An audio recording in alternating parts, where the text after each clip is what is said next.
What up, witches? I'm Candy, And I'm Jen. and we're the Cornfield Coven.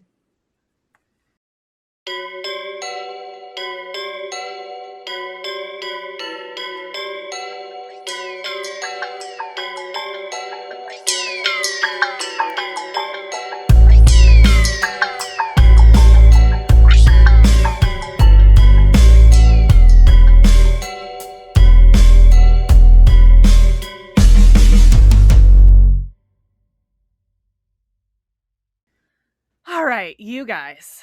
I am so pumped to cover today's case. I had heard of this case, but I hadn't researched it all until very recently. Then, award-winning investigative journalist and author Chet Hardin reached out to us. Guys. A real live author reached out to us. And his book just released, well, Yes. as we're recording 2 days ago. Yeah, 3. August 4th. Was it? Was it August? Yeah. Anyways, it was a few days ago. This It week, just yes. released. So, So when he reached out, his book on this case was releasing soon, and he wondered if we'd be interested in covering it. So jaws were on the floor, and I very much tried to control my inner fangirl at an author talking to me. that is when we got the books in the mail. Yes. I messaged Jen, and I'm like, they're from Source Books. That is my favorite publisher. Anybody knows I love every book that seems to come out of Source Books, and they're just awesome publishers. But then to have this amazing author, and anyways, it was fangirl moments. So it's like, Yes. So I contained my excitement, and I responded to his email within about 45 seconds. So, yes, please. So Chet Hardin's book is called The Vampire's Cult. How great is that title? It's awesome. It was released, like we just said, either August 3rd or 4th, 2026, and you all need to go get it. So I would have read it in one sitting if my pesky day job hadn't gotten in the way. right? Sorry, boss lady. Um, it is everything you want in a true crime read, and I really can't speak highly enough of it. It gives you all the facts in this insane, twisting tale while still presenting it in a compelling narrative that makes it so hard to set it down. Yeah, just go buy it. I'm going to give you a lot. This is going to be a pretty long episode, but the book is going to give you so much more, and you need it. Trust me. So today, actually, well, the day that you're listening to this, I'm going to cover the case. And then next week, you will get to hear about all the craziness from Chet himself when we release our exclusive interview with him. I just referred to an author by his first name, guys. You're like, that's we're all BFFs now. Just, Yeah, like the 6 degrees of Kevin Bacon. Yeah. Okay, so we're gonna head back to the beginning to start. Aubrey Clifton Trail, a male. For those who are not familiar with the story, I know that's a unisex name, so this is a dude. He was born September 7th, 1966, as the second child to Joyce and Bobby Trail. Joyce was an incredibly young mother, getting pregnant and married when she was only 14 or 15 years old. Oh, yeah. And Aubrey was her second child. She was pregnant with her oldest at 14 or 15. She was pregnant with Aubrey at 15 or 16. So, I mean, not good. And that's just 1977, correct? 1966 is when he was born. God, I was really way off. Okay. Wow. But even for then, wow. Yeah. So not a recipe for success, really. And soon, Bobby abandoned Joyce to run off with their landlord's wife. So by the time she was 17, Joyce was a divorced single mother with 2 little boys and an exhausting factory job that she got by lying about her age because she was too young to be working there. Oh my gosh. Yeah. So it was just too much. She dropped her boys off with Bobby's parents, promising to return soon. Soon ended up being about 5 years. What? Yeah. Aubrey would say that the time with his grandparents was the only time he was ever happy.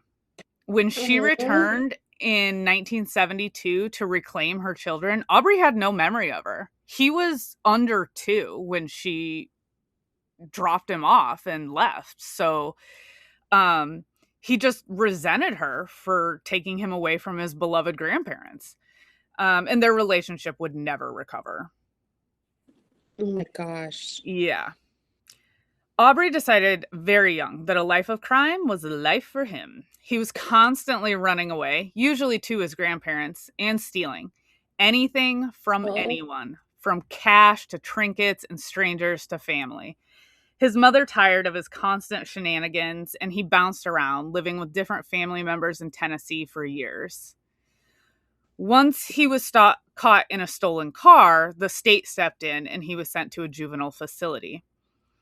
At a certain point, he was given the opportunity to go home to his mother, but he chose to stay in the system. what? That's, Well, yeah, yeah. not good.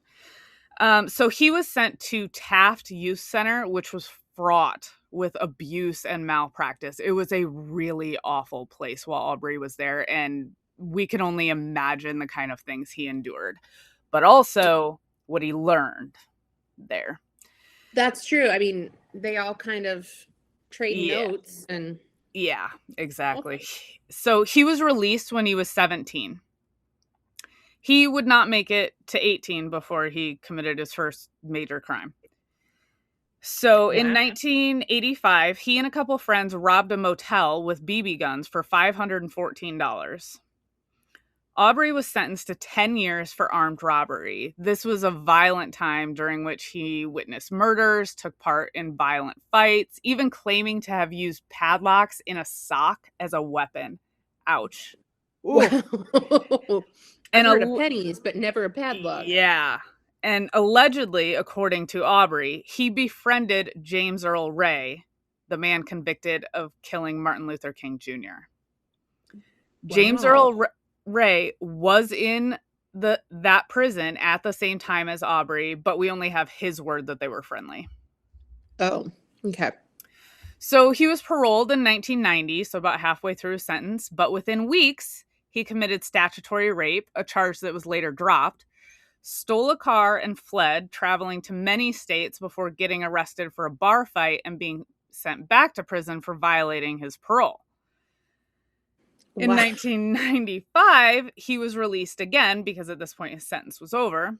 Within a few months, he stole a car and led police on a chase in Iowa that got him arrested again. Are we seeing a theme? Yep, a little bit. He has tendencies of he just wants to be in the system. Ye- It's where he yeah. feels safe.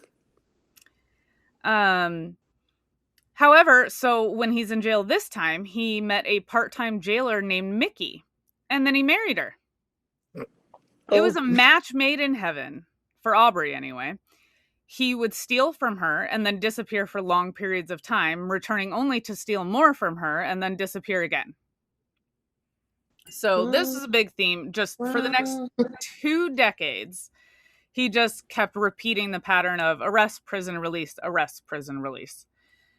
Um, and then we get to sort of where our story begins. On August 31st, 2015, Aubrey, who is now 49 and suffering from a bad gallbladder, high blood pressure, and having had one heart attack already under his belt, he was released again.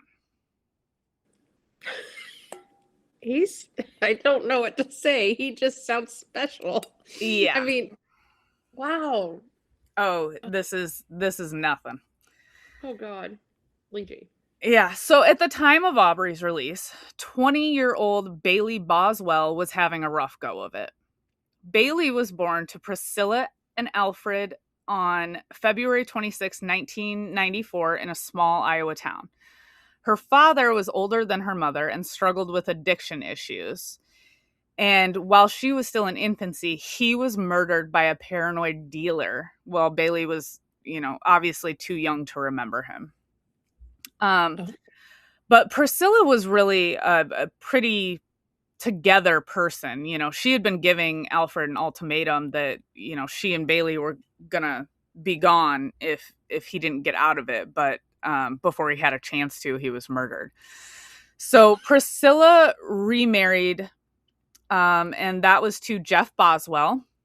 And they formed a large blended family. Her stepfather was very fond of her, and obviously she took his last name. She's Bailey Boswell. But Bailey always felt that some measure of closeness or bonding was missing in her family, particularly with her mother. Not really Oh. sure where it came from. I don't know. To me, it seems like Priscilla tried. I love that name, Priscilla. I Wow. Okay. I'm just trying to wrap my head around Are you everything. still on, Aubrey? I am. I'm just like, wow. Okay. All right. So Bailey had problems in childhood. She had some mental health issues and unresolved anger that came out behaviorally. Her mother brought in a therapist, but it didn't seem to last very long. And Bailey says she doesn't remember like getting anything out of it. But in her teenage years, she really turned a corner. It was like she was a different person. She excelled socially, academically, and athletically. She even Hey. earned a scholarship to AIB College of Business in Des Moines for basketball. Nice. Yeah. Unfortunately, another turn was coming. Unfortunately. Like how you Yes. just unfortunately. Yeah. I mean, this is, what you're listening to. Yeah. Um, she didn't get along well with most of her teammates or coaches in college, but she did form a close bond with one teammate, Katira. The two became inseparable on and off the court. Now, this was college, and there was some partying afoot, as there's wont to be. Bailey says she was blackout drunk the first time she was sexually assaulted, and she couldn't remember the encounter, but she did remember the second time when she was gang raped. It's, Wow. yeah, really, really bad. Mm. As is often the case, Bailey felt horror and shame. She didn't report the assaults to anyone, even Katira. To escape these Oh. feelings, yeah, I know, like how isolated, just very sad. But she began drowning herself in drugs and alcohol just to escape all of it. But then came another blow. Katira was kicked off the basketball team after a picture of her smoking weed appeared on social media, and she decided to leave the school. Bailey couldn't continue on the team without her. I was Then, gonna say her anchor was gone. yeah, the only person she had there. And that's probably what led to her diving so deeply into her next relationship when she met Freddie, who would be her first, but definitely not her last controlling, abusive, and destructive relationship. Oh, jeez. Um, it was typical of an abusive relationship. Everything started out rosy. The first time he hit her, he regretted it immediately, begged for forgiveness, admonished himself, promised never to do it again. Until the next time, of course. Abuse, love bomb, over and over until Bailey couldn't separate her identity from that of the relationship.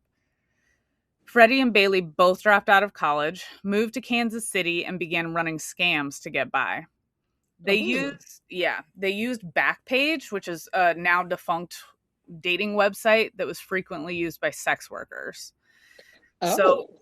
yeah, they'd set up a date indicating a hookup, ask for money up front for a ride or birth control, and then they just skip the date. So they'd make like $50 or something, like not much at first.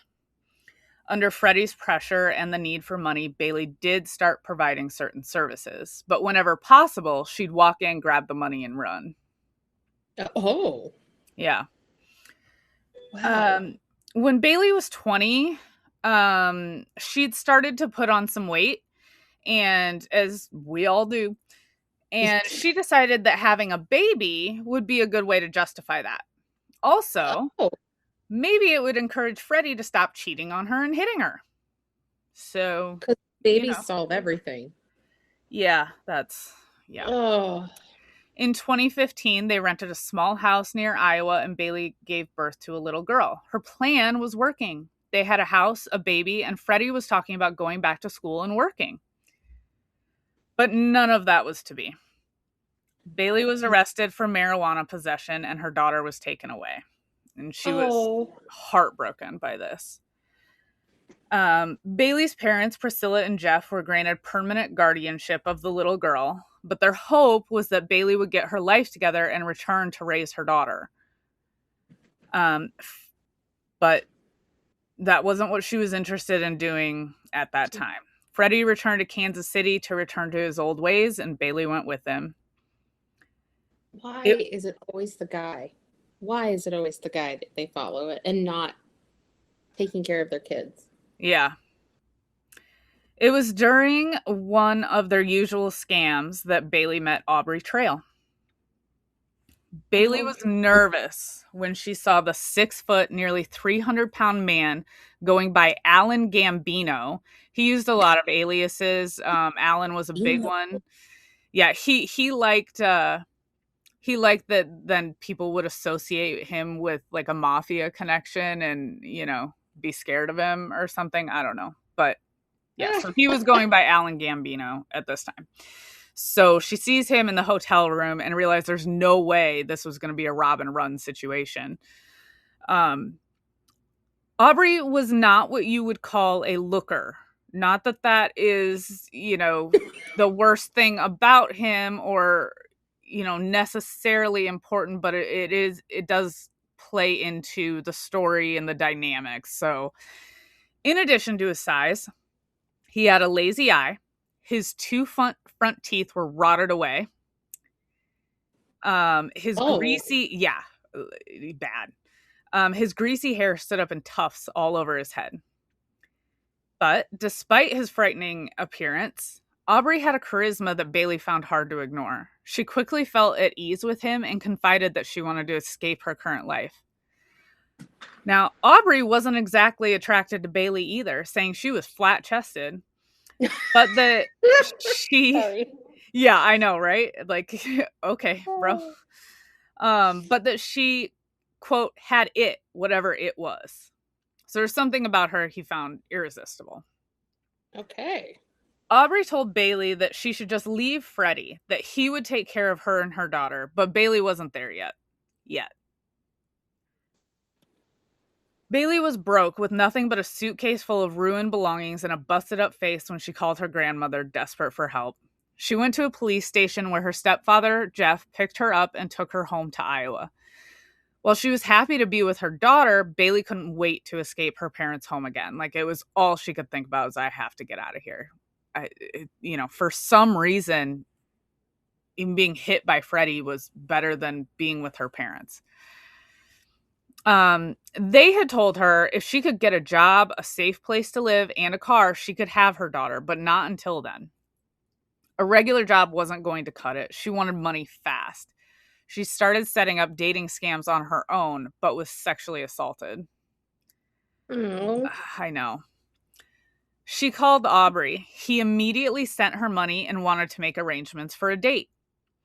Her family thought there was something seriously wrong with this Alan Gambino character, but Bailey would not be dissuaded. She was convinced Aubrey was going to give her a job and change her life. When her family forbid her from giving him their address, good job, or driving her to the meetup, she begged her grandmother to give her a ride. So her grandmother, Deb, did give her a ride, knowing nothing would stop Bailey once she put her mind to something. And she's like, at least if I drive her, I can check and see if she's going to be safe. Deb was less than impressed with this Alan Gambino character, who was wearing a suit and tie and assured Deb that Bailey would be safe, as the man driving his car was his personal bodyguard. oh, Yeah. Over the next several weeks, Aubrey took Bailey on shopping sprees to expensive dinners and paid for tattoos. He spent thousands asking for nothing in return, but she knew it was coming. She did eventually have sex with Aubrey, not wanting to, but not resisting either. She found it to be a worthy trade. oh, Yeah. okay. During this time, Aubrey even told her that he had an inoperable brain tumor and would be dead soon, and he was going to change his will to leave everything to her. Oh, So, yeah. so Yes, and he's presenting he's. himself as very wealthy. I was just So, gonna say all of these whining and dining and shopping trips. I mean, why wouldn't you think he had money? yeah. But Yeah, wow, so well, things moved quickly. Aubrey paid for a year's rent up front on an apartment for her and bought her a car. And Bailey got a waitressing job. So Bailey told her parents she wanted her daughter back. They were reluctant and very nervous about this Alan Gambino character. But she had met all of their conditions, so they relented. And then Bailey would travel with Aubrey on business trips a few days a week, leaving her daughter with her grandmother. It was the perfect setup. But Aubrey had brought her into much more than just his business. You see, Aubrey was a centuries old vampire with a coven of powerful witches. One day, Bailey would be his queen. okay, Yeah, right? that's fun. So the witches would text Bailey and tell her the things Aubrey liked and admonish her or suggest punishments if she displeased him. So the witches were Carly, aka Boots. She was a pushy lawyer. Brooke was wild, into rough sex and rape play, and ended nearly every sentence with bitches. Yeah. Michelle was Brooke's girlfriend, an intelligent doctor who called Bailey dear and could heal people with her thoughts. Aww. Ariana was the youngest member of the coven at 14. She pretended to be an angel, but she was hell on wheels and could have full conversations with animals. Amy was a troublemaker who loved to fight and who the other witches often talked of murdering because she was such a pain in the ass. But they didn't because she had the strength of a dozen men, and the only way to kill a witch was to tie her between two trees and cut her all the way up the middle. So, Oh, yeah, that's an interesting little tidbit I hadn't heard before. right? Kathy had the gift of second sight, and then there was Reagan and Megan. The witches texted Bailey constantly when Aubrey was not around. Convenient, no?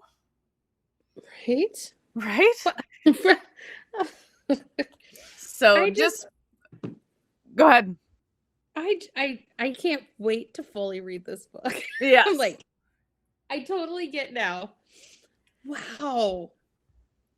So despite their idyllic relationship, they did fight once on a road trip for which Bailey was always the driver and Aubrey was always the navigator everywhere they were going. And they drove hundreds and hundreds of miles. She dared to change the radio station.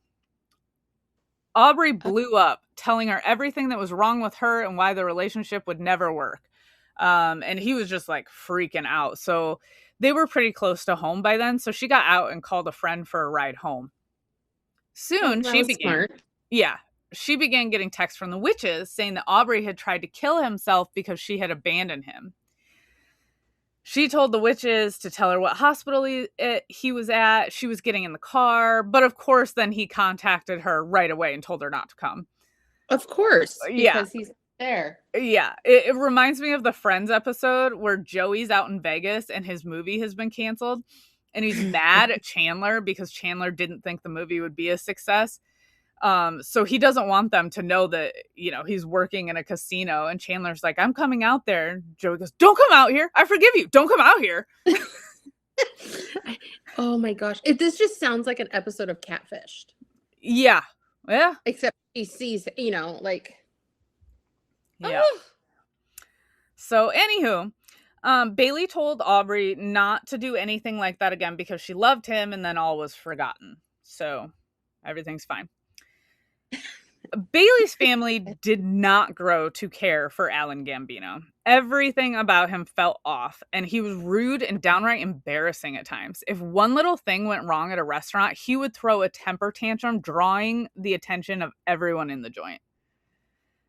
After one particularly bad incident where Aubrey started a heated argument with Priscilla, Jeff had to step in to de-escalate, and her family told Bailey that she needed to just keep Alan Gambino away from them. He was not welcome. I mean, yeah. Yeah. Bailey began to isolate, though. It was just easier. Her family hated Aubrey, and he would get angry every time she went to see them or any of her friends. She'd have to suffer punishments where Aubrey would spank her with a belt until she bled. What? Yeah. Yeah. It just wasn't worth the hassle. But Bailey had Aubrey and her new friends, the witches. The witches. The witches. Bitches. Witches. Several months in, Bailey was told it was time to quit her job, give up the apartment, and come on the road full-time with Aubrey. She didn't want to. She loved her apartment and having her daughter. But her parents still had guardianship and had no intentions of letting Bailey take the little girl on the road with that man. Thank gosh. Aubrey suggested the simplest solution would just be to kill her whole family and take her daughter. Oh, what? Yeah, but they just left. So business was going well, to say the least. They were making hundreds of thousands of dollars, hitting antique shows, showing false documents, writing bad checks, and then pawning the wares before anyone was the wiser, and they were gone.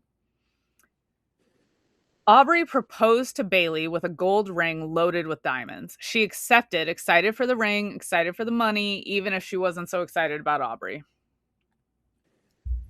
At one point, Aubrey took Bailey to Loosedale, Mississippi to visit a friend and very powerful witch, Miranda. He explained that Loosedale was a convergence of portals and dimensions, so the veil was easier to pierce, and it was a powerful but very dangerous place. While there, Aubrey became trapped in the 10th realm while in a dream. He was fighting another king. Apparently, vampires are kings because they control covens. And now, usually, these kings would have to fight to the death, and the loser would die in this realm, too. But Bailey brought Aubrey out of it right before the rival king delivered the death blow. It was impossible. It was her power. It was proof she was meant to be his queen. The witches all agreed. Miranda would later say she had no knowledge that she was a powerful witch. She'd met Aubrey years before and maintained a platonic relationship with him. She occasionally made calls pretending to be a rare coin expert in exchange for handsome payments. Her impression of Bailey was that she was sweet, nice to Miranda's kids, but most definitely a puppet on a string. Yeah. Now, Bailey did leave Aubrey's company one more time to attend a family vacation in Florida.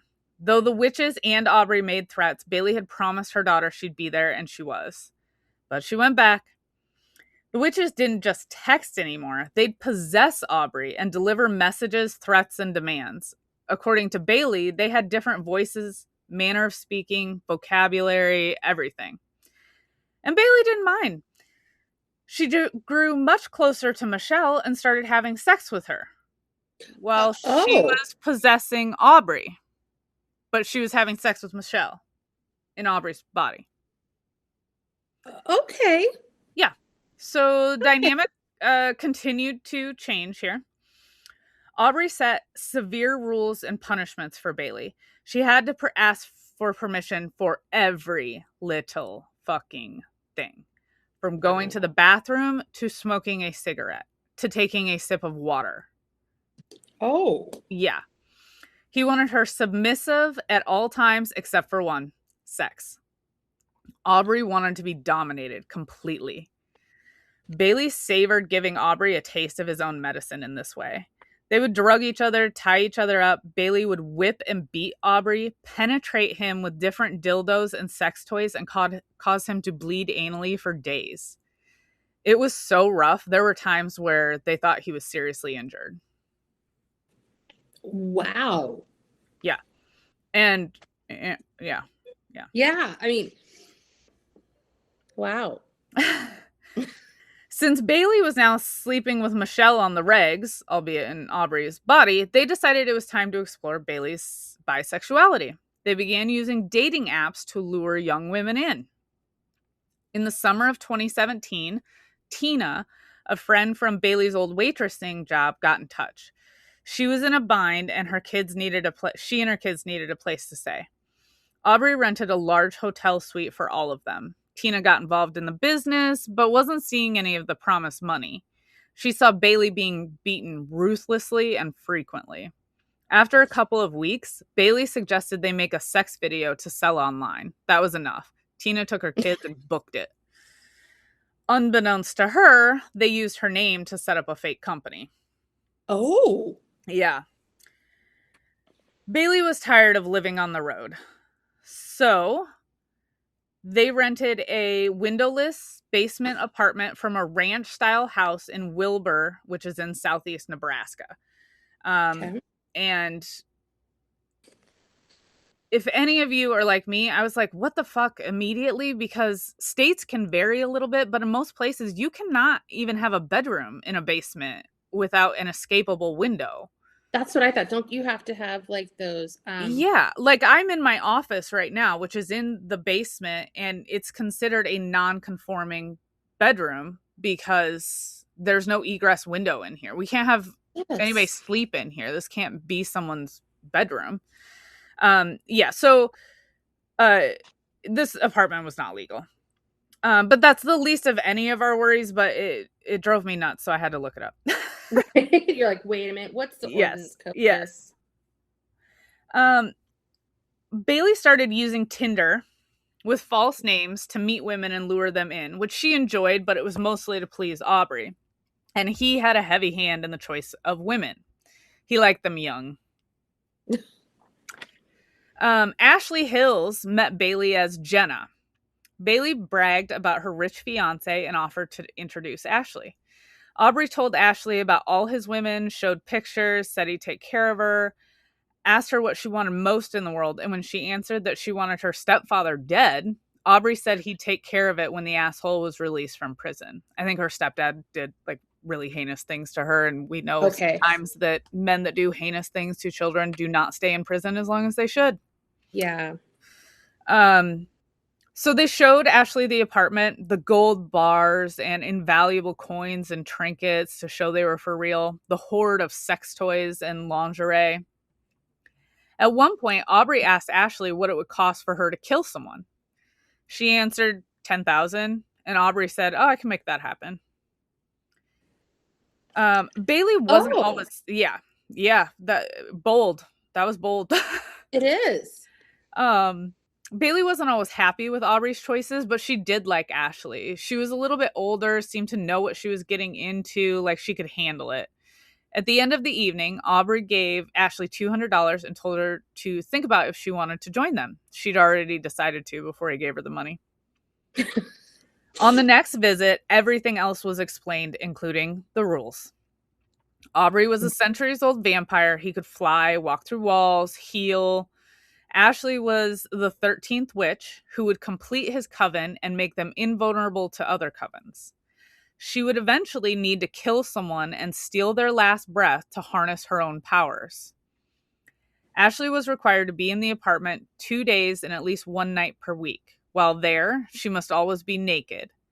In Oh. private, she would just walk around naked all the time. In private, she would call Aubrey daddy, and in public, sir. She must never look at or especially speak to any other man.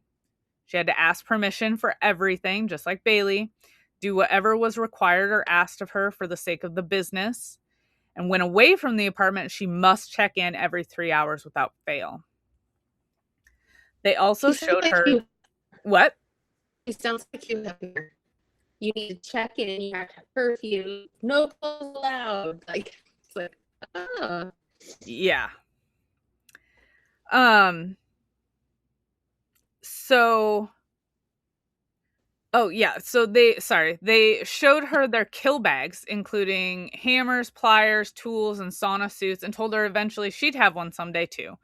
For all of this, Ashley was given an allowance of $200 a week. Oh. Yeah. On July 31st, 2017, some of Ashley's friends contacted law enforcement worried that she was being groomed for sex trafficking. Can I just say here, fucking go, Ashley's friends. Like, good job. Somebody's at least speaking up. Yeah. They asked police not to contact her directly as they were worried about what her response or if she would disappear, but they'd keep trying to get information and stay in contact. Anastasia was the next. She was unusual. 18, but barely looking it. Blonde, petite, a Russian immigrant with an accent. Aubrey called her his princess, even in front of Bailey. He told Anastasia he'd leave all of the business to her when he died soon of his innumerable health issues. Bailey hated the spoiled brat, and when she suggested to Ashley that Anastasia might be perfect for her first kill, Ashley agreed. Yeah. Anastasia eventually told Aubrey that she saw him as a father figure and didn't want a sexual relationship with him anymore. He told her that was fine. She could do whatever she wanted. She was welcome to leave when she wanted. But then Aubrey started telling Bailey and Ashley that Anastasia didn't have the evil in her and couldn't be trusted to keep her mouth shut, so she may need to go soon. Oh my gosh. Yeah. Another target was a girl named Hannah. She met Bailey as Tiffany, but was quickly weirded out about everything about Tiffany and her benefactor, Robert, was what Aubrey was using at this time. So she bailed early on their first date. She continued to get messages from both of them trying to tempt her, like to come back and join them or whatever, but she blocked them. Then she matched with Anastasia, and lo and behold, the same thing started happening. She was baffled as to how these people came across her again. Eventually, Anastasia got control of her phone away from Aubrey because it was Aubrey messaging her as Anastasia. So Anastasia got her phone back and she warned Hannah off. Hannah offered to try to help, but Anastasia said she had a plan to get out. Hannah never heard from any of these people again, but she would hear plenty about them. Yeah. Aubrey would occasionally need to attend ascensions for witches. Okay. And Bailey was never allowed to come. It was a rare few days of freedom. In August of 2017, she used it to go see her family. She was arrested on an outstanding warrant from PA for a bad check for over $20,000. Oh. Yeah. Her court date was set for September, and Aubrey assured Bailey and Ashley that they'd make a road trip of it and they'd kill Anastasia on the way. So just a little detour. It's okay. We'll just kill this girl before we go into your court date, and everything's like peach keen, jelly bean. Anastasia went with Aubrey and Bailey. Oh, sorry. I missed a paragraph. One day, Ashley received an unexpected punishment. She was told to come into the room and get on her knees. Aubrey put a belt around her neck and pulled it tight. This was not foreplay, an erotic game, and this was non-consensual. It was dangerous. It was terrifying. Between this experience and the plan to kill Anastasia coming closer, Ashley had a breakdown and told Bailey that she wanted out. And that's kind of where Ashley exits stage left. Oh. Anastasia went with Aubrey and Bailey to Pennsylvania, where Bailey was released without posting bail.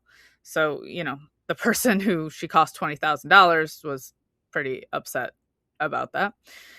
On the way home, Aubrey and Bailey talked to Anastasia about making more money by making a snuff film.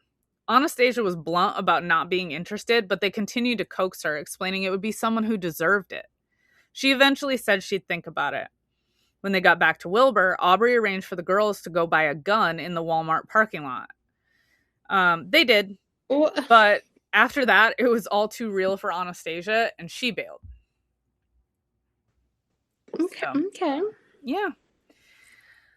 On September 22nd, 2017, Priscilla, Bailey's mother, contacted the National Human Trafficking Hotline.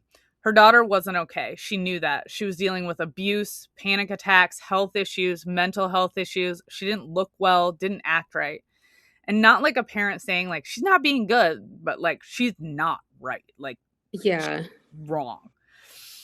But when they wanted to bring in the police, Priscilla kind of backed off because she was afraid if she did that, she'd lose Bailey forever, which I understand that's an impossible position to be in. Oh, it's just, yeah, Yeah. it's scary. So Katie Randall was brought in next. She'd just recently been engaged, but the relationship had ended, leaving her heartbroken and lost. She met Bailey as Kelsey initially and fell hard and fast. She had zero interest in Aubrey, but was willing to do anything to get closer to Bailey. She agreed to all the standard rules and was fine with being a total submissive to Bailey. She was a submissive to Aubrey as well, but Bailey too. She enjoyed the role playing, often wearing nothing but a cat collar, mewing, walking around on all fours, curling up on Bailey's lap, and even eating tuna casserole out of a dish on the floor. Oh, Yeah. okay. Katie Um, was given the same spiel.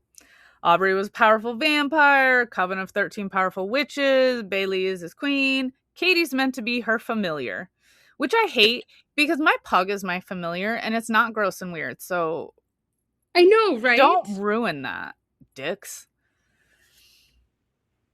I know. One time, Katie left a marijuana pipe in the car, which could have put them all in danger of Bailey being arrested again. She needed to endure a punishment, but she would have a choice. This is really bad. Just, this is really bad.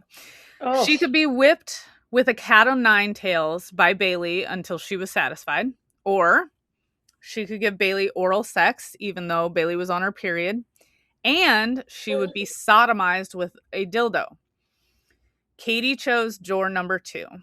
The dildo was huge and unlubricated. Aubrey had to pin Katie to the floor as she tried to crawl away. oh, Yeah. Yeah, I what? told you that was Oh, bad. I'm sorry. On Saturday, November 11th, 2017, Sydney Loofe got a Tinder message from Audrey, 25, wanting to get together, but she was at her parents' house for the weekend.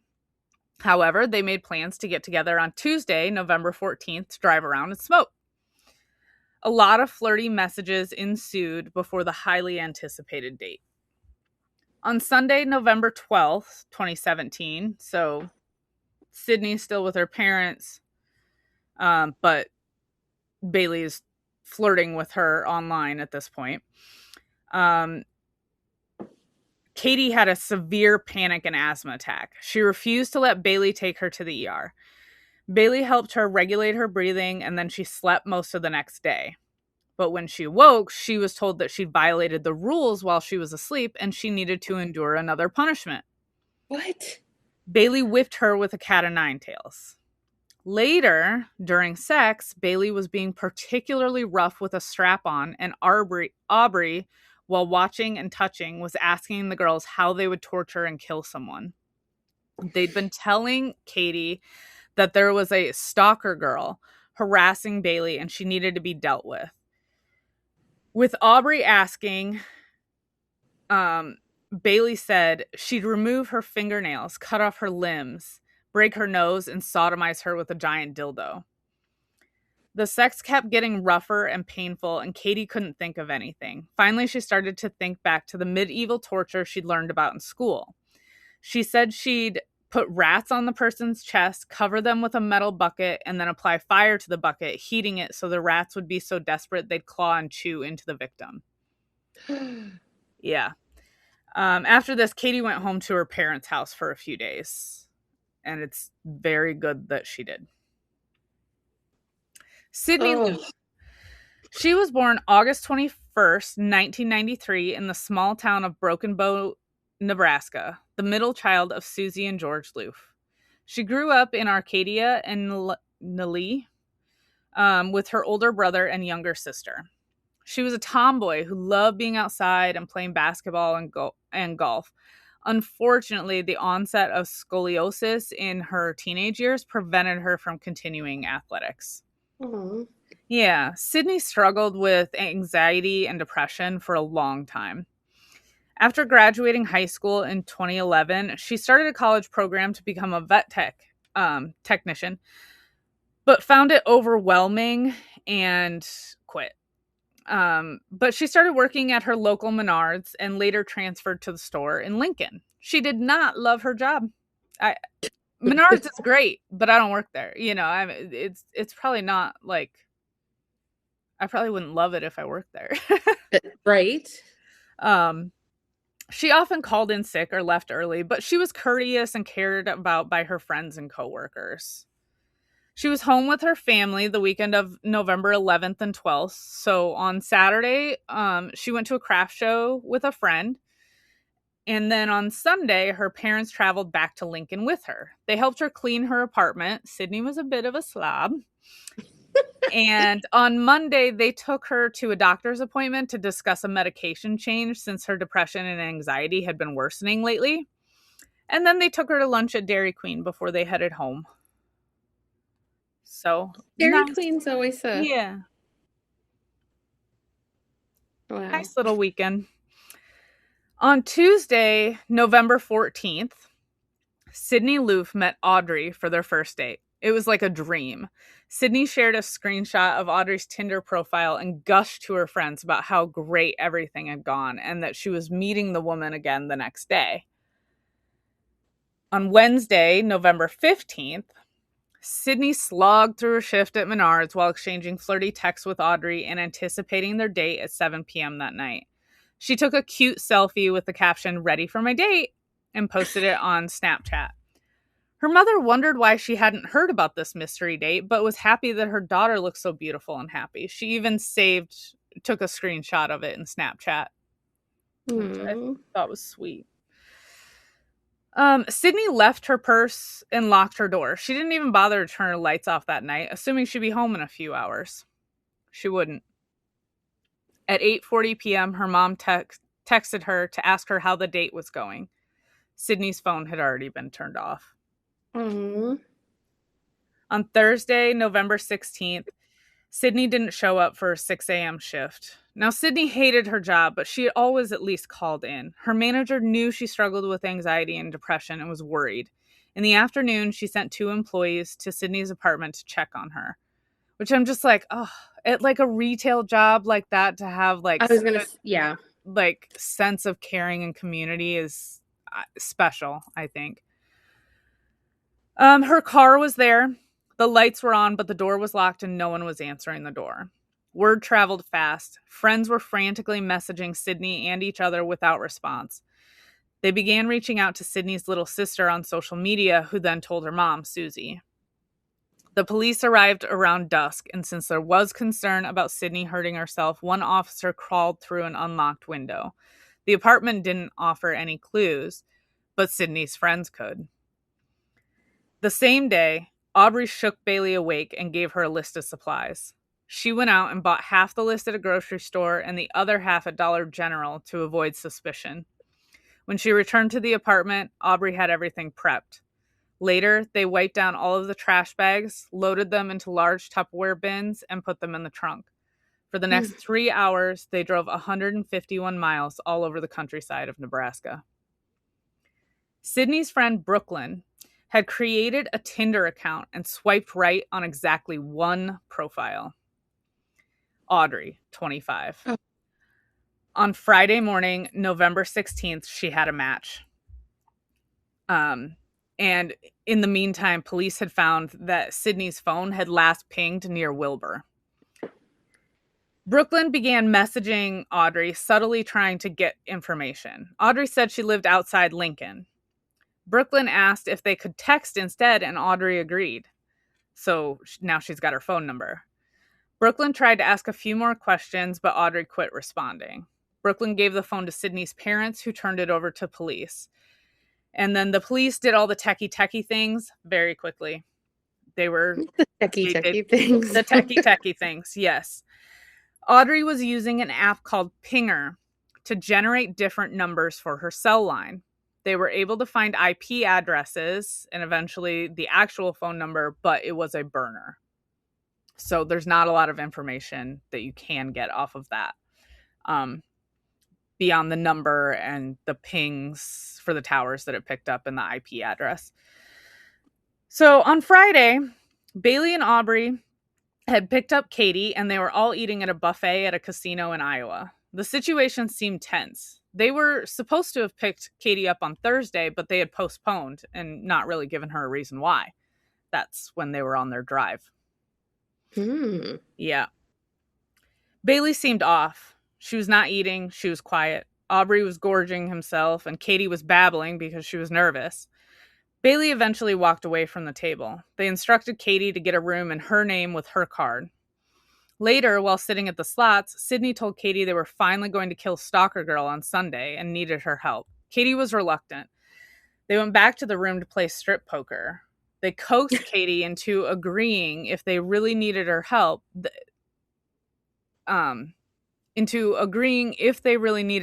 she was terrified of going to jail. She really didn't want to do it, but she said she would because she would do anything for Bailey.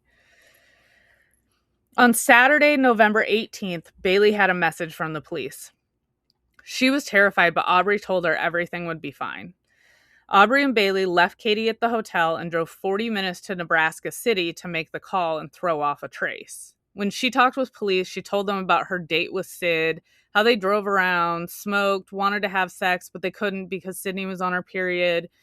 So Bailey just planned to take her home. Sydney asked to be dropped off at a friend's house. Now, Bailey was so stoned, she couldn't remember where it was.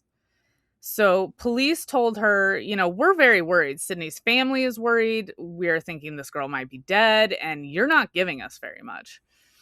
They asked for her name, her real name, her last name, her date of birth, where she lived. They threatened that the feds were going to come find her if she wasn't going to come forth with any real information. She wasn't giving them anything but the name Audrey, and just kept saying she didn't want to give information because she has warrants and she doesn't know anything about this case, so it shouldn't matter anyway. Oh. Yes.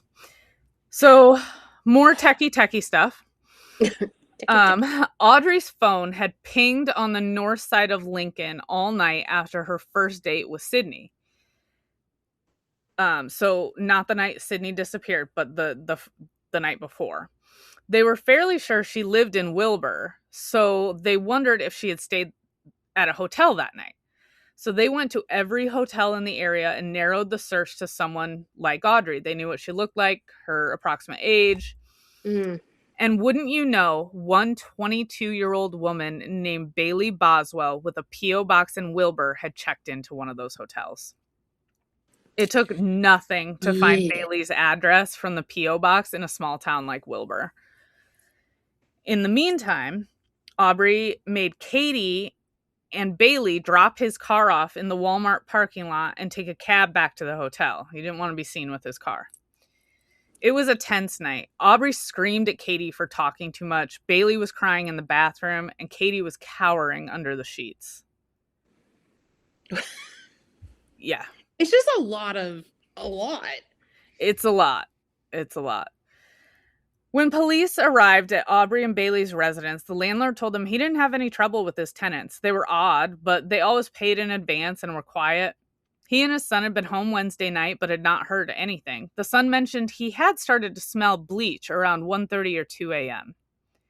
When they entered the apartment, the smell of bleach was enough to make you dizzy, and despite it being November in Nebraska, the AC was on full blast. Oh. They never found any blood or hair belonging to Sydney in the apartment. But I would just like to point out that over the many times they discussed murdering people, they always said that they do it outside on a tarp. So, right? Yeah. The police started interviewing other women that they could connect to Aubrey and Bailey. Anastasia lied about mostly everything at first and wished the police luck in trying to find them. In a subsequent interview, she did start talking. Vampires, witches, and devils, oh my. Ashley told the truth despite being terrified that Aubrey and Bailey would use their vampire/witch queen powers to harm her and her family. 100 miles west in Grand Island, Nebraska, Katie had gotten a message from police. They just checked into a hotel as a father with 2 daughters, but Aubrey screamed at her to turn her phone off and that they needed to leave. The hotel clerk thought it was odd that they had just checked in and then they turned around and left right away. Right? As the trio headed back towards Iowa, Aubrey explained that Bailey had been the last person to see a missing girl in Lincoln, so the police were looking for them. But Aubrey said they were mistaken if they, because if they had had anything to do with it, they'd admit it with a smile. Oh. Yeah, big What? words. Big words. Wow. Aubrey started contacting the police dispatch on a burner phone, demanding to speak to someone. They kept telling him they'd have someone contact him, but he'd get impatient and call back a few minutes later. He did this over and over. It was very erratic. Now Thanksgiving was coming up. Katie wanted to stay with Bailey, but they told her they were swapping cars and leaving her. Katie was left at Aubrey's car in the Walmart parking lot, and Aubrey and Bailey hit the road. Kaylee did not get far before she was swarmed by police and taken in for questioning. She lied about pretty much everything, and given the circumstances, she acted like an entitled brat. She was pissed that they were keeping the car, that they wouldn't just let her go home, that they were looking at her phone. She just wanted to be back with Bailey. Like, she was just, it was awful. I was going to say, yeah. Bailey and Aubrey, happy to be rid of Katie, who she called so fucking clingy, were celebrating the holiday at a Days Inn in Minnesota. After 11 days on the run, Aubrey and Bailey were recognized by a desk clerk at the Grand Stay in Ames, Iowa. But by the time the police had arrived, all they found were remnants, including maps, dildos, and Aubrey's cane. Yeah. Wow. Yeah. How would you like to be the person who comes in to clean the rooms and... Yeah, well, yeah, it was the police who walked in, so I'm sure they had to deal with the massive dildos. How would you like to be the evidence person? Bag those. Yeah, yeah. Did you bring I'm gonna need 6 pairs of gloves, thank you. Right? Ooh. So now they headed south. Aubrey thought they could burn Katie's car and then go into the wilderness and live off the land all winter. Dude, what? Well, he was directing them in what Bailey referred to as triangles, and she was exhausted from driving. Aubrey decided it was time to make a new plan. So they posted a video on Facebook. They introduced themselves, said they'd been watching themselves be crucified and slammed all over the news and social media, so it was time to have their say. Aubrey said this has pretty much cost him his life, so thanks to the police for that. Bailey said she uses other names because she has warrants, but she's really sorry to Sydney's family and she didn't have anything to do with this and she hopes she's found soon. And then Aubrey pops back in and he's like, well, I hope she's found soon too, but as far as the police, fuck the police. Yeah, they came off as unhinged and the comments reflected it. So they were furious. Yeah, they thought everybody was gonna be like, see, they're good people, just leave them alone. They are not. Leave Brittany alone. Oh my God. So he had before planned that they would check into Branson, have a good night, and then turn themselves in. But now he's so mad about the first video, they decided they needed to make another video. Oh, of course. This one coming off even more as two people lost in madness. They're so dumb. The police were watching, waiting, tracking IP addresses, phone numbers, calls made by that number, pings, hotels, boom. At 4 a.m. on November 30th, Katie's car was found in the parking lot of the Windmill Inn by a Taney County sheriff's deputy. All they had to do was lie in wait. Bailey wanted a Krispy Kreme. Of course. Whoa. That's what I want after a murder being on the run. Right? Oh. Aubrey told her today could be the day. So they said their goodbyes before she left the room. She didn't even make it out of the parking lot and screamed to Aubrey in her mind, because he can read her mind, begging Daddy to help her. He didn't. He was arrested a half hour later when he came out of the room. Daddy was busy. Aubrey and Bailey were being held as material witnesses in Sydney's kidnapping. Bailey wouldn't speak with police, but Aubrey loved a captive audience. He wasn't giving them anything useful. He didn't know anything about Sydney and looked at them like they were crazy when they asked about witches and vampires. Why would he be sitting in jail if he was essentially a god? He admitted to being a dirty, horny old guy who lived a quote, freaky fucking lifestyle, but that he had never hurt anyone. He demanded that he and Bailey be transferred back to Wilbur immediately, and then maybe he would entertain an interesting conversation, maybe even one about witches. He was like, from this point on, his need for control is so apparent. Well, I was gonna say he's been in control this whole time, and now Exactly. everything is spiraling. Yes. But he couldn't keep his fucking mouth shut, of course, even when his demands were not met. He blathered on about witches and vampires and covens and sacrifices, but always in the hypothetical, always in the, so just say that this was the situation, you know. I'm not saying I actually am a warlock or a wizard. Yeah.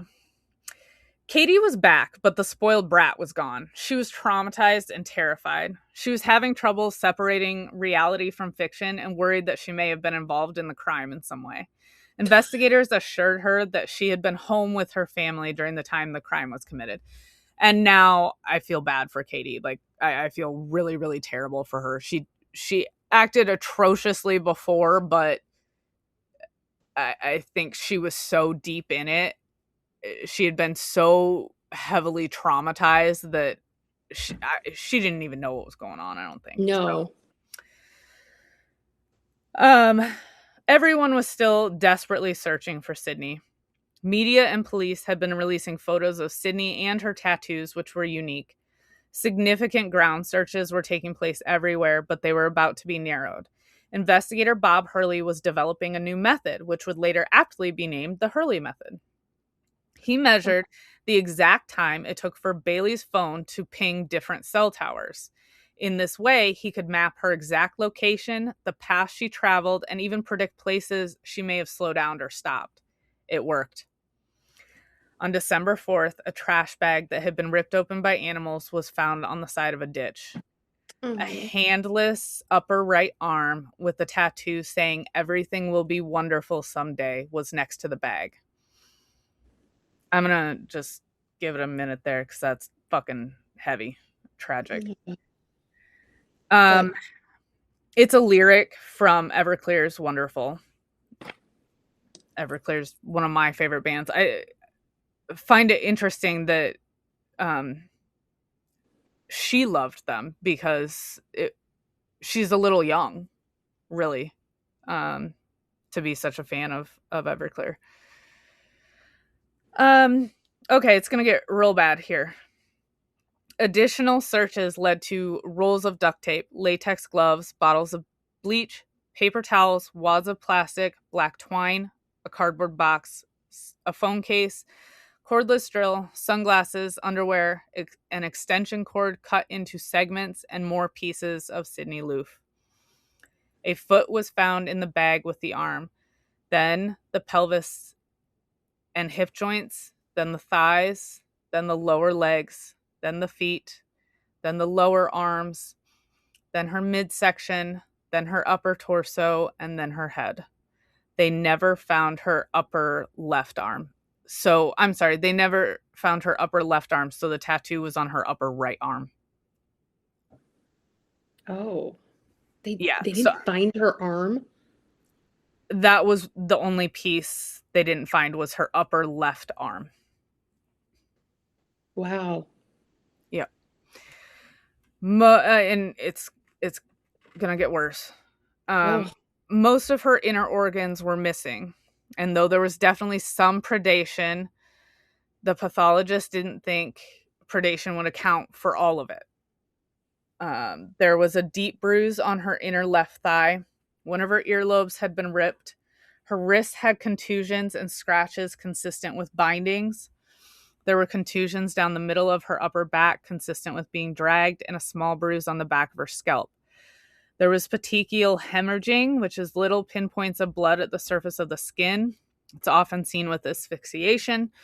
That was found on her forehead, face, and the inside of her eyelids.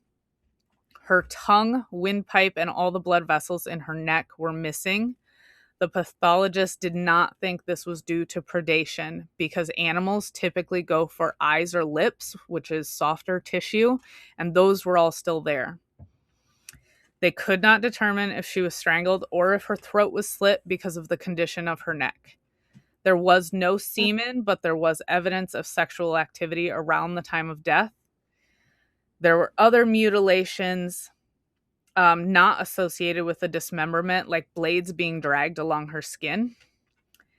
And finally, Sydney had been exsanguinated, which means all of her blood was removed. This is very difficult, very messy, although later, Aubrey didn't seem to think so, at one point indicating that gravity does most of the work and that they were very thirsty that night. Oh. Okay. Yeah. Okay, so most of the worst is behind us. Aubrey and Bailey were being held in the same facility, but were not allowed contact. Bailey spoke to Aubrey through her mind, though, and he found ways to sneak her notes, using toothpaste to stick them in certain places, or he stuck them in a mop handle. The mop handle was a frequent one that the other inmates knew about. One time, another inmate got to her note before Bailey, and a fight ensued. The inmate called Bailey a killer, and Bailey shouted, "You want to be next, bitch?" At least she didn't turn around and say, "This is the skin of a killer, Bella." Oh my gosh. Yeah. Too much Twilight. Too much Twilight. The notes told Bailey that what she was supposed to do and say about the case. Aubrey's story for them at this point, there's lots of stories, was that Aubrey met Sydney at Menards about a year before she died. He lured her in like he did all the other girls, and she was working for him, making lots of money. The night she died, she was engaging in consensual sex with 2 women while Aubrey filmed it. She was accidentally strangled during erotic asphyxiation. Whoa. Yeah, that's what he says. The 2 were indicted on 14 counts of interstate theft. They had swindled one elderly couple out of $400,000, which was pretty much everything they had, in addition to a ton of other shit they had done. So now, knowing that they weren't going anywhere, the prosecution took their time building their case before charging them. This made Aubrey restless and impatient. In another attempt to control the situation, he offered to plead guilty to killing Sydney and said there were other bodies that he might throw in their locations as a bonus. But Bailey couldn't be charged with anything, and he wouldn't give any names. Aubrey Trail was no snitch, you see. They just ignored him. They went back later, subtly hinted that they were building quite the case, and gave him a chance to write down a story. He didn't. Instead, he gave a media interview where he said Sydney was a druggie and completely desperate. So now we're on story 2. She was having sex with 2 women and died of accidental erotic asphyxiation. I got it right like the first 3 times. Asphyxiation. Because Aubrey was paying her $5,000 that she desperately needed. Bailey had nothing to do with it and wasn't one of the other women. He hinted at other murders he committed during this interview as well. Yeah. On June 11th, 2018, Bailey and Aubrey were both charged with murder 1 and improper disposal of human remains. They would later also be charged with conspiracy to commit first-degree murder. They both pled not guilty, Aubrey doing it purely out of spite because they had charged Bailey. He didn't want them to charge Bailey. Yeah. So Aubrey pled guilty to the improper disposal charge the day before his trial started. It was strategic as it was the least heavy charge, and it would restrict the prosecution from covering that brutal aspect so much during the trial. And then his trial began on June 18th, 2019. The prosecution's story was Bailey picked Sydney up at 6:54 p.m. on November 15th, 2017. They drove around, smoked, got loose, and drove to Wilbur, arriving around 8. Aubrey was waiting and pounced when she walked through the door. Sydney did not have a chance to fight or scream. One pinned her to the floor on her back and held down her arms while the other straddled her and strangled her to death. At 8:32 p.m., Sydney's phone was turned off. Their theory explained why the landlord and his son never heard anything. Now, like I've mentioned in other cases, I understand why the prosecution went with this theory. They need to keep it simple, it's got to fit the evidence. Um, but based on the condition of Sydney's body, I don't think this fits. I really, I think she was tortured for quite a while before she was killed. That's that's sad. But I mean, just you talking about previous punishments and Oh, sexual yeah. and they're yeah. Well, and they were obsessed with torture, talked about it all the time. And like, if Now we you, could kill somebody. well, yeah, because when you kill somebody, the longer you prolong it and torture them, then the more power you'll get from their last breath was something they believed. So yeah, they waited a long time to do this, and I think they tortured her. Mm. A week into his trial, police were a little surprised that Aubrey was ready and waiting to head into the courtroom. He seemed in great spirits. He asked, "Do you know why I'm wearing this white shirt today?" "No, Aubrey, why?"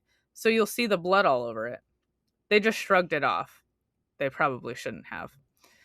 While a witness was testifying, Aubrey fished a razor blade out of his mouth, yelled, "Bailey is innocent and I curse you all," and began hacking at his own throat. The court, Oh. yeah,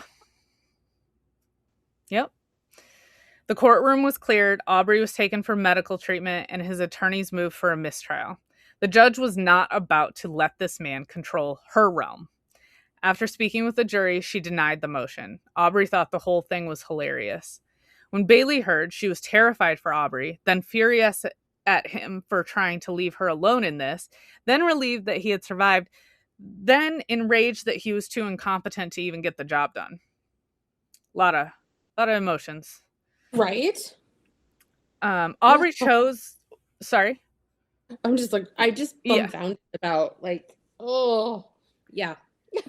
So, um, Aubrey chose not to return to the courtroom until it was his turn to testify. He changed the story again, this time stating he was alone with Sydney and killed her accidentally. The jury took 3 hours to find Aubrey Trail guilty of first-degree murder and conspiracy to commit first-degree murder on July 10th, 2019.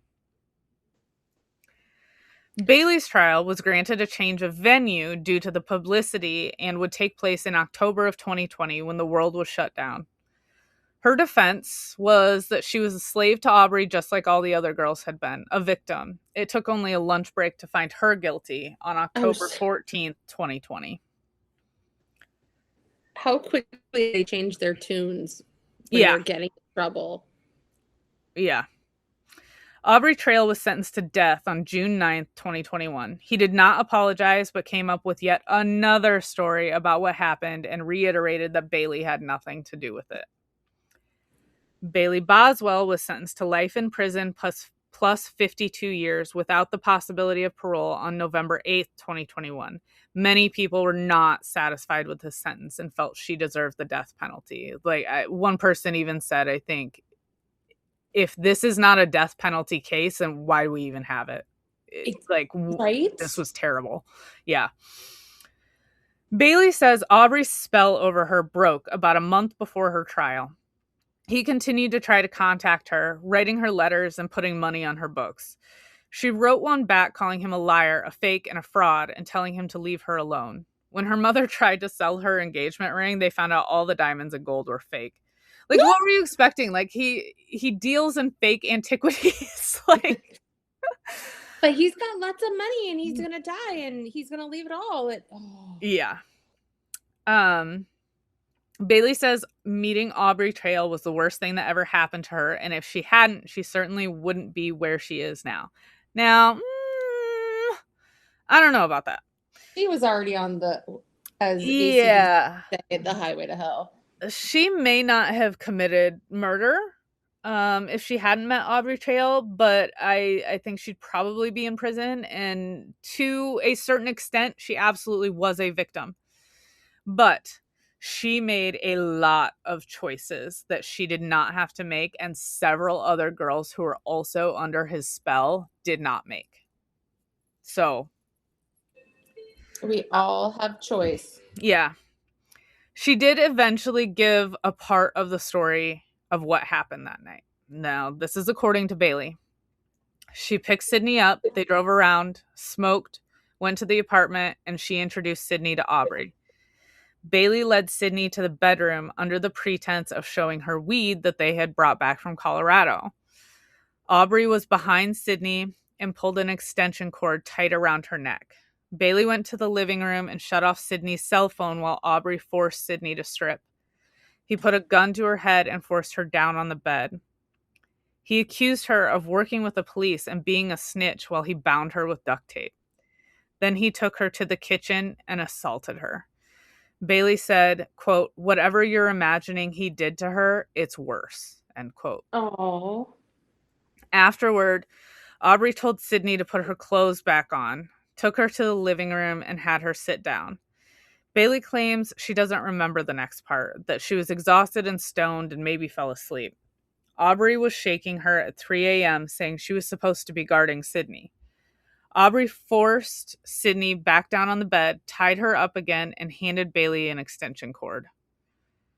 Bailey took it, got on top of Sydney, put the cord around her neck, and pulled the ends.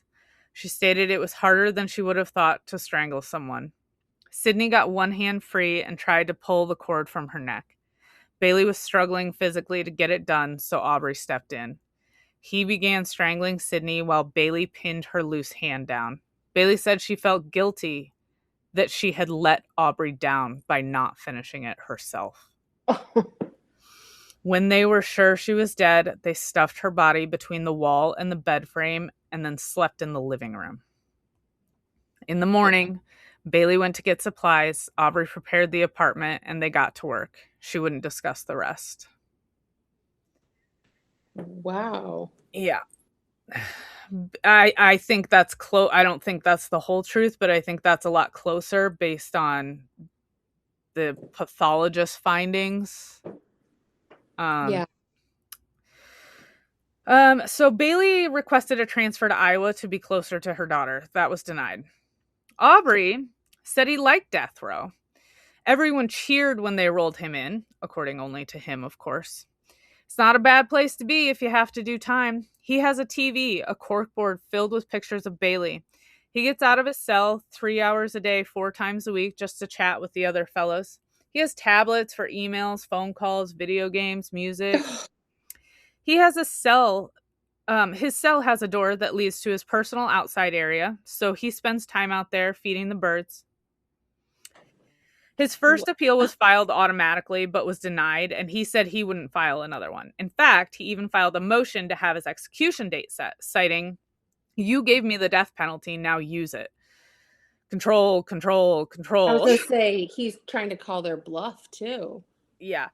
Well, and he's not wrong. But this motion was denied. Executions in Nebraska are exceedingly rare. In fact, right now, they don't even have a method to perform executions. They don't have access to the chemical components for lethal injection, and they haven't adopted an alternative method of execution. They've looked into, I think, like gassing them, but they haven't adopted it, and they have to do that. So until they do, nobody's being executed, even though they've got Yeah. like a dozen people on death row. So, not getting his way that way, then he did seek post-conviction relief, claiming his sentence was cruel and unusual punishment. So much for liking death row, I guess. And honestly, Right. Aubrey, nobody gives a fuck. Like, nobody gives a fuck. You horrible being. He was denied again. So, as often happens in some cases, they're so crazy that the victim gets a little bit lost. So I want to finish the case by talking about Sydney Loofe. She was a beautiful young woman with so much ahead of her. The Set Me Free Project established a scholarship in her name for women wanting to pursue education for careers in law enforcement. The Oh. Ponca tribe gifted a handcrafted bench placed along the Elkhorn River dedicated to Sydney. Wherever she is, I hope everything is wonderful now. That's just sad. Yes, awful. Now this is already a long episode, but I could have included quotes from all the phone calls, all the texts, the videos, the testimony, the victim impact statements, the interviews. But I intentionally did not. I did little quotes here and there. But if you want that, and trust me, you want that, you need to go get this book. Do it. Oh, Um, how did he even, when writing this book, how did he even, I mean, how is this book not 600 pages? yeah, it's I not. mean, Um, no. yeah, like I said, I could have read it in one sitting. But there's so much information. It's so good, you guys. Um, yeah, you can ask him that when we talk to him. When we talked to him, I was like, I mean, yeah, how would you not? Yeah, oh, yes. Yeah. So, yeah, go buy the book and then listen in to our next episode because it's going to be awesome. He's Mhm. already said, because he talked to these people. He conducted interviews. He did a ton of research on his own for this. He's an investigative journalist. This is what he does. So he has got some crazy stories for us. I've got a few burning questions um, that I want to ask, but I'm gonna keep it, I think, pretty open because I want to hear what he has to say. I just want to know what he wants to tell us. It has got to be a hard job, though. I mean, Oh yeah. I know you and I, when we're looking up information for our scripts and our podcasts, when we talk and stuff, it gets a little intense. Or it's like, or we're like engulfed in it to where like we want to keep digging. I Yes. couldn't imagine all that murder. I mean, at least we have ghosts to like move Yeah. around, but Yep. yeah, Yeah. that's a dedication. All Oh, right. that was awesome. I mean, yeah. It is a horrible, horrible case. I am so sorry to Sydney and her family. Um Honestly, And I always just young gotta girl. be Oh, thankful that they were so terrible at this, that they were caught right away. I don't believe there are other right? victims out there. They were terrible at this. I really don't think They got too even cocky Aubrey too. on his own, I don't think he killed other people in the 90s like he said he did. He was too stupid. I mean, he was getting arrested every few weeks. Um, He was sloppy. oh God, sloppy. That is like the best descriptor for that man. Oh, Um, So yeah, thank you for listening. Please yeah. tune in again, and go buy the book. I was like, buy the book. Buy the book. It's yeah. We're very appreciative of him reaching out to us and So letting us much. read the book before it's released and getting hooked. I mean, Yes. Yep. there's not much more to say. Yeah. Yep. Hooked. So, All right. well, thank you everybody for listening. Bye, And witches. yeah, bye.